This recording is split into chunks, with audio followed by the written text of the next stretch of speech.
The Redguard, a warrior race of people from the land of Hammerfell. Originating from the continent of Yokuda, the Redguard are known as great battle tacticians, with the ability to quickly adapt to many different types of combat. They are lovers for adventure, usually traveling the world as mercenaries or sailors, which is where our current protagonist comes into play. He was at the wrong place at the wrong time, getting himself caught by the Imperial Legion along with some Stormcloak soldiers. Stabatu was an adventurer, proficient with both the sword and shield, but also with the bow. He is well knowledgeable on how to work the forge. And while it was not common amongst his Redguard brothers and sisters, Stabatu was knowledgeable on destruction and alteration magic, as he felt they were needed to traverse unknown environments. Shout out to OSK Gaming's True Orgonian Challenge and Zeke Plays True North Challenge for the inspiration for this run. For this challenge, we'll be playing on expert difficulty. With what seemed like the end of his life, Stabatu's world was rocked by the sight of a dragon. This allowed him to escape the headsman's block and make a run for it, choosing to escape the chaos with Hadvar, an Imperial soldier who Stabatu felt he could trust. With his hands now unbound, Stabatu grabbed a nearby iron sword and began helping Hadvar escape the keep. Stabatu preferred not to wear armor, as even the common leather armor felt uncomfortable to him. The people of Hammerfell typically looked down on practices of magic. Some saw it as weakness, which Stabatu did not see as true. Some believed spellcasters to only be individuals who wanted to steal souls or twist the minds of others. While those types of magics do exist, Stabatu saw to simply not associate with them. With Helgen now behind them, Stabatu made his way to Riverwood, grabbing the Warrior Stone to boost his swordsmanship. We then made a detour to Embershard Mine. Stabatu, while an experienced warrior, was a man of few words, and wanted to avoid shopkeepers. Stabatu found raiding bandit camps to be a sufficient enough way to earn money. Once at Riverwood, we found that Hadvar was related to Alvor, the town's blacksmith. He supplied us with some new clothes, some potions, and a ring of stamina. We then made our way to the Whiterun stables, in order to take the carriage to Dawnstar. Outside of Dawnstar was an overturned boat. Along with two mudcrabs using it as shelter, we found a scimitar. It would not be a Redguard only run without the Redguard's signature weapon. Next to the scimitar, we found Alteration Skillbook, which gave us our first level up. We put the perk point in the armsman to boost our one-handed damage. On the way back into town, we got the attention of the nearby Frost Troll, who we only took out thanks to the assistance of the townspeople. We then made our way to Morthal. Outside town, we found some bandits fighting some mages. The mages lost, leading to us finishing off the bandits. But what was more important was that one of the mages had the spell tome for oak flesh. Yes! However, that was just random good luck. What we really came for was up the mountain, the Lord Stone, which gives us a free 50 armor rating and 25% magic resistance. Great for armorless runs like this one. We were not prepared to take on Bleak Barrow. Since we couldn't sell anything, we frankly did not have to worry about carry capacity. We mostly stuck with a spellsword build, using oak flesh and flames along with our sword. Bandits outside got us to level 3, where we took the Novice Alteration perk, cutting oak flesh's magic cost in half. Against the Frostbite Spider, its poison managed to activate only once, but we were still plenty strong for it. We then cut down Arvel the Swift, twice, before entering the Draugr section. As you can probably predict, the Draugr were only slightly stronger than the bandits, though the restless ones did require oak flesh. The Draugr got us to level 4, where we took Novice Destruction, allowing us to use our flame spell longer. We then took on the boss of the dungeon, a Draugr Overlord. He was thankfully using a one-handed weapon, making the fight easier, though we did need to consume some potions. I'm trying not to go ham on potions, since buying potions and alchemy are both banned for this run. With the Dragonstone now in our hands, we made our way into Whiterun, and up to Dragon's Reach. After giving the Dragonstone to Farengar, the Jarl gave us a pair of iron gauntlets of smithing. We could use these potentially, if I remember to equip them. We then took on our first dragon. However, despite the Lordstone and oak flesh, it was still too dangerous to take the dragon head on, which led to us staying back and pulling out our bow for the first time this run. With the dragon defeated, we entered Whiterun to find a couple of fellow Redguards by the entrance. They were warriors from the Alik'r desert. They were in search of a Redguard woman in Whiterun. We found the woman at the inn. Her name was Sadia, or rather, Iman. She was a noble who had fled the country. She told us that the warriors were associated with the Thalmor. They were led by a man named Kamatu, and getting rid of him would cause the warriors to leave. Following the Great War, the Almighty Dominion were pushed out of Hammerfell. However, it didn't surprise Stabatu that they still had influence. Stabatu did not know of Iman's crimes, but if she was being hunted for merely speaking up against the Thalmor, then Stabatu felt he was obligated to help. First though, we reported to Yar on the dragon, and they made a trip to Dragon Street's dungeon. A member of Kamatu's men got caught, and was willing to give up his location if we paid his bail. We paid it, and got told we could find Kamatu at Spindler's Den. We were in no shape to face Kamatu though, so we had to prepare. We cannot buy spells. Or rather, we cannot buy spell tomes. At the entrance to the Mage's College at Winterhold, Feraldo was willing to sell us a spell for 30 gold. This transaction does not affect our speech skill. We went with the Firebolt spell. We also did some mining, to work on our smithing. We then took the Steel Smithing perk, which, along with our now 25 smithing, allowed us to upgrade our scimitar to Superior. With all that done, we grabbed Lydia and made our way to Swindler's Den. However, we first had to deal with the dragon, causing us to use up some of our limited potions. At the cave, the bandits were proposing a little challenge with us now wearing armor, but we made it to Kamatu and his men, just to get our butts whooped 7 ways to Sunday. We just did not have the strength, nor enough health potions, to stay in the fight. We needed to do some more grinding. I went and cleared out a few bandit camps outside Whiterun. Along the way, picking up the tome for Frostbite and a Circle of Magicka. We were soon at level 7, where we took Alteration's Mage Armor perk, making spells like Oak Flesh provide twice as much protection. We then made our way to Riften, not only to go towards Iverstead, but to make a stop at Shore Stone. In front of the smithy stood a Redguard waiting for a brawl. His name was Azadi, and we needed to defeat him for a Creation Club quest. The issue was that he was strong as fuck. Or we were just weak. I mean, we were only doing 2 damage per swing because of extra difficulty. We even tried to set up Oak Flesh before the brawl, but the defense boost did not matter. 130 armor rating with Oak Flesh and the Lordstone, and it was still not enough. With nothing working out as planned, we made our way to Iverstead in shame. We were thankfully strong enough to take out a Sabercat though. We then made our way up to 7,000 steps, of course avoiding the Frost Troll. We then joined the Old Man Screaming Club, where we were tasked with raiding a tomb to get a drinking horn. It was at this point I decided to try and join the Dark Brotherhood. On King Titus Mead's ship, in the final quest, there was a unique scimitar named Windshear. I'm just going to say right now, it did not work. We managed to get into the Dark Brotherhood, but we just couldn't do the contracts without gaining some sneak experience. It was sadly Lorbuck who finally got me to realize this was a lost cause. Morthal's Inn has no doors, but that didn't even matter, as attacking Lorbuck when he slept counted as a sneak attack, no matter what. I decided to load back and head to Ustengrove. The Necrorancers all went down quickly, as did the normal Draugrs. However, the restless ones were still dangerous. The spires at the end were thankfully no issue. One of them even took itself out without our assistance. This allowed us to go into the next room, where we found the note of Jorgen Windcaller. We then used the money we've gathered so far to buy smithing training to get us to 30 smithing. This way, we could grab Dwarven smithing when we got an available perk point. I also tried Azadi again.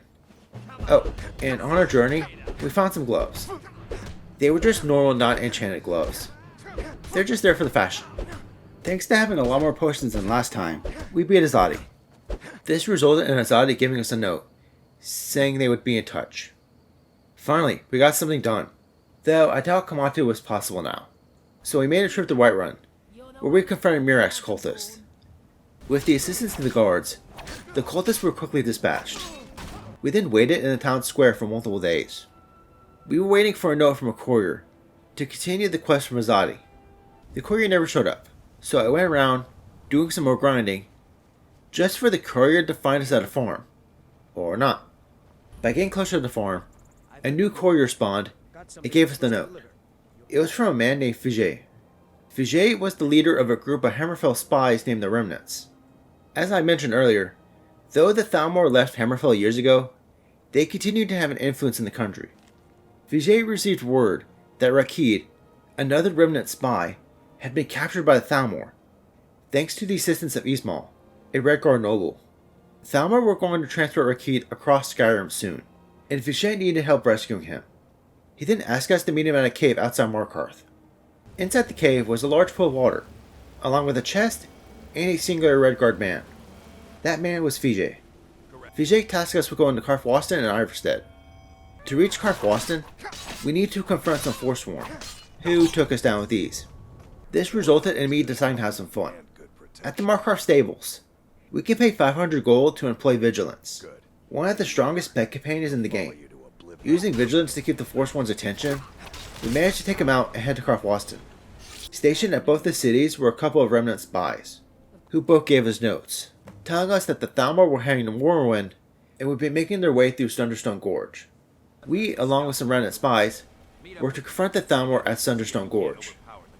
Vtuber then gave us a key to unlock the supply chest. This included a set of armor we could not use. However, what we could use were the 2 enchanted scimitars and the shield. There were also some invisibility potions. Let's do a quick fit check. Oh, that looks cool. We need to be careful with the swords though, since we cannot recharge them. Recharging weapons gives enchanting experience. Getting close to Thunderstone Gorge, we found 3 Remnant spies. After being confused by a nearby hunter, the spies all went invisible. Ismail decided to apparently attack us along with the Thalmor soldiers, but they did not stand a chance. With Rakid now free, we could loot Ismail's body, finally giving us some proper Redguard clothes and Bone Shaver, a saber with the bleed enchantment that never goes away. I decided to skip out on the hood, keeping with our Magicka circlet. Now we could take on Kamatu. With the assistance of both Vigilance and Lydia, we could attack Kamatu without being bombarded by multiple Alik'r warriors, allowing us to take out the main threat. With him down, we could finish off the Alik'r warriors, who all took 3 hits each of our Remnant scimitar. This guy's level 9, where we took Dwarven Smithing. I'll go more into that later. With Kamatu defeated, we finished all the side questing I wanted to do for the run, so it was time to return to the main quest. Back in Riverwood, we met up with Delphine, who gave us the horn, but requested our assistance in a dragon fight. We used one of our Remnant scimitars for the fight, and in combination with shield bashes, Sloknir didn't stand a chance. Before meeting again with Delphine though, I went back to Thunderstone Gorge, because online, I found out we could get an unenchanted Remnant scimitar on the Thalmor's card. It is not just a unique design. The Remnant scimitar was slightly stronger than the normal one. To find out more about the dragons, Delphine now wanted us to infiltrate the Thalmor Embassy. With the Thalmor being the main antagonist behind the search for Sadia and Rakid's capture, Svatu was happy to attack them at their source, or at least their base in Skyrim. To prepare, we first made a mage backpack. We needed the extra carry capacity because we were now going to raid Dwarven ruins for stuff to melt into ingots. We could then turn those Dwarven ingots into bows. We also made our way to Markarth and up to Understone Keep to talk to Kasama. By helping Kasama with the spider problem, he gave us access to the Dwarven metal in the cave and around the keep, giving us enough experience to hit 36 smithing and level 10. We took the Bladesman perk for a 10% crit chance. With that done, we can now take on the Thalmor Embassy. I went with our normal Remnant scimitar. Against the Thalmor, Oak Flash was working surprisingly well, despite how poorly it was against Kamatu and his men. Inside the Solar, Rolando did decide to summon his Storm Atronach, making the fight against him difficult. However, the Atronach could not fit through doors, so by staying upstairs, we could eventually get Rolando to make his way up, where we could take him out. Turns out that Thalmor knew nothing about the dragons, but were tracking a Blades agent named Esbern. He was hiding out in the Riften Ways. Before heading to Riften though, I made a trip to Winterhold to get some destruction training from Feralda. We just got to 26, allowing us to hit level 11 and take Apprentice Destruction. Firebright will now take less Magicka. Once down the Ratways, we fought some Thalmor fodder, before finding Esbern. Esbern was an archivist, and knew of Alduin's return. By telling him that we were the Dragonborn of Prophecy, we were able to escort him to Riverwood, where he told us and Delphine of Alduin's Wall and Skyhaven Temple. Alduin's Wall would tell us how we could defeat Alduin, but to reach it, we needed to fight a blood dragon and some Forsworn. I first made a detour. Koskegger Mine was a literal gold mine. It was also a Forsworn camp, so we did have some challenge, but we left the cave with 54 gold ores. It took 2 ores to make 1 ingot though. We then took the ingots and made necklaces out of them, boosting our smithing to 41. We can now upgrade our scimitars from superior to exquisite. Oh, and it turns out you can get arrested for reverse pickpocketing. I was just trying to get rid of all the necklaces. We then made our way to Karspire. The Blood Dragon's Frostbreath was hitting us hard. We ended up relying on the Forsworn and Esbern's fireballs to get the dragon to half health, forcing it to land. However, on one attempt, the dragon slid a little too far and got itself caught in the river. We used this opportunity to finish it off with our bow. It was an orcish bow we found with a shock enchantment. For the Forsworn, I decided to just run past them and in the Karspire, where we found the entrance to Skyrim Temple. I grabbed Dragon's Bane just in case, and then listened to Esmer tell us we needed a shot to defeat Alduin. This meant we needed to head back to the Greybeards, where Alik'r gave us the ability to shout clouds. This allowed us to traverse up to the throat of the world, where we met the leader of the Greybeards, Paarthurnax. Paarthurnax was unable to tell us how to use Dragon Rend, the shot we needed to defeat Alduin. However, he didn't know of a way where we could find out. The ancient Nords sent Alduin into the future using an Elder Scroll. We could use an Elder Scroll to go back in time to learn Dragon Rend. However, first, I wanted to get a stronger armor spell. I needed a good spot where I could soft reset a Necromancer for the drop pool. I decided on the Necromancer at the Ritual Stone. It was now an apprentice Necromancer, and they were dropping spell tomes. However, after almost an hour, I gave up, as they were only dropping novice spells.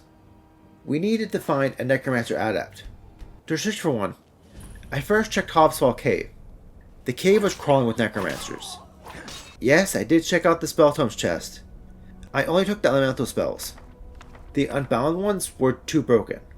For some reason, some of the Necromancers were levitating. Hey, guys, the Empire banned levitation magic. Not that I expect Necromancers to uphold the law. We took out the Necromancers with the Elemental Bolt, including the cave's own Necromancer adept, who dropped the tome for Stone Flesh on our first run. Thank God. We then made our way to the Dwemer ruins of Alftan. The Remnant Scimitar was proving to be a decent weapon against robots. I couldn't really test the damage against the first Dwarven Spear, as Vigilance decided to stay on top of it, forcing it to stay in small form as we smacked at it. When we got to the second Dwarven Spear in the ruins, we discovered we were rather evenly matched. Probably only thanks to Vigilance. We then reached the room with the one high-level Falmer. After banging my head against the wall trying to figure out how to defeat him, I decided to bring out one of our enchanted scimitars. Falmer were weak to fire, so while we did use a couple of potions, we were finally able to defeat the Skulker. The Dwarven Centurion in the next room, though, we chose to ignore, since there was no way we could tank its damage. However, it was here that I realized I forgot to talk to Septimus. North of the College of Winterhold on a small island was a cave, where we could find Septimus Cygnus. Septimus supplied us with the Entombment Sphere and Blank Lexicon needed to retrieve the Elder Scroll. Back at Alftan, we again rushed past the Centurion and straight into Blackreach, where we tried to avoid all combat as we made our way to the town of Mazark. By pressing the buttons in a way I now remember by heart, we could unlock the Dwarven machine containing the Elder Scroll. We can now go back to the Throat of the World, where we could use the Elder Scroll to learn Dragon Rend. This caused Alduin to appear, starting the hardest fight in the run. I decided to stay at a distance and attack with magic, as Vigil took on the dragon in melee range. However, as we used most of our potions to take on the Falmer, we barely had any left for the Alduin fight. We eventually switched to melee and got Alduin to around 10% HP, but went out. Reloading to before the fight, we made a trip to the college. We got Ferala to train us to 30 Destruction. This gave us access to Augmented Flames and Augmented Shock once we had perk points for them. We then went to Whiterun, where we took on the quest for fellow Redguard, Remnant. He needed us to find his father's sword, and lo and behold, it was in Swindler's Den. We were well overpowered for the bandits, so we were quickly in and out of the cave. Emran then rewarded us with a free one-handed and block level. This brought us up to level 14, but instead of Augmented Flames, we were now at the level to get arms in rank 4, boosting our scimitar's damage by 80%. We then went back to the college, where we paid Ferala this time for all 5 levels in Destruction. It was here that I realized that before, we actually had 2 poor points available, so we still had 1 available, which I used for Augmented Flames. This boosted not only our flame spells by 25%, but also our flame enchantments. We then went to Whiterun to do some smithing, getting us to level 15, where we took Automated Shock. We did find some more health potions while we were running around, but instead of ransacking every bandit camp, I decided to pick some veggies back at Riverwood, so we can make ourselves some vegetable soup. Vegetable soup regenerates 1 point of health and 1 point of stamina for 12 minutes, and it stacks. Time for Alduin.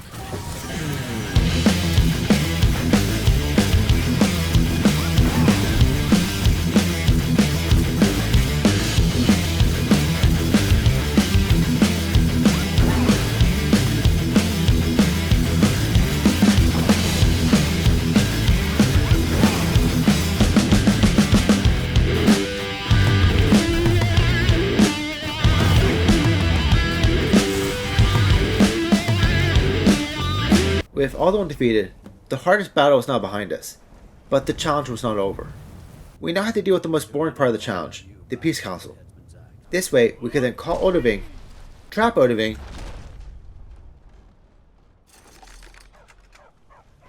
and then make a deal with Odoving to take us to Skull Elephant, where Alduin's port of the Sovereign Guard was located. We were a lot stronger than when we took on our last Draugr-filled dungeon, resulting in the restless Draugrs no longer proving a challenge. Once outside, we beelined straight for the portal and into Sovngarde. This led us to our battle soon. We beat him on our first try.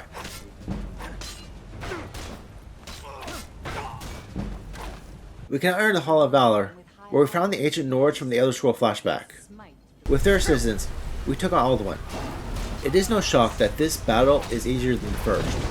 With 3 other fighters to keep Alduin's attention, we were able to get Alduin grounded after only 2 dragon runs. This spelled his doom, as he had nowhere to run now. We beat Skyrim as a true Redguard. This challenge was quite fun.